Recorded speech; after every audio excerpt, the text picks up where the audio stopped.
Uy, tol, ikaw pala yan. Tagal natin hindi nakita. Mga pre, naisipan ko na dumalaw. O sige, tol, pasok ka muna. Ayan na, tol. Kumusta buhay natin? Ayos lang tol, ikaw, kamusta ka? Ito, 12 pa rin na dati. Nagiinom. Yan, di mo, nagiinom nga ako ngayon. Yung sumakit. Ito muna, tol, oh. Hindi na tol, nagbago na ako tol eh. Ganyan ka, tol. Tigilan mo na yun tol. Ngayon na nga lang tayo nakita, ayaw pa. Tol, nakakasama yan sa katawan. Tol, minsan lang. Ako tinigilan ko na yan, matagal na. Di ba matagal tayo hindi nagkita? Oo, siyempre. Simula ano, nagbago na ako. Tol, minsan ka na nga lang pumunta dito eh. Dito. Kaya na nga lang ito. Tigilan mo yan tol, magbago ka na tol. Mahirap kasi yan, tol eh. Yan na nga lang, kinukunan ko ng lakas sa araw-araw. Dami ng problema eh. Ito mo, makapagsalita ka pa. Di ba ikaw nag-iaya sa akin natin mag-inom? Oo pre, dati lang yun pre. Pero nagbago na ako simula nung napalapit ako sa Diyos.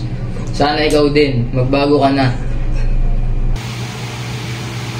Tol, manalampalataya ka lang sa Diyos at sumunod ka sa mga utos niya.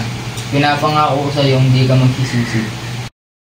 Sabi nga sa Proverbs chapter 20 verse 1, ang alak ay kamangmangan at ang serbesa ay kalituhan. Sino man na malalasing dito ay hindi magiging masinop. Tol, ano bang ibig sabihin mo sa pagsungo sa Diyos? Ito yung pagtanggap at pagkilala natin sa Kanya ng buo. Itong alak, wala itong may dudulot sa'yo na maganda. Ngayon, handa ka naman tanggapin ng Diyos sa buhay mo? Oo, tol, handang-handa na ako. Mga oras, araw, linggo, at buwan ang nagdaan. Naramdaman ko ang pagbabago sa aking buhay. Nakawala ako sa aking bisyo.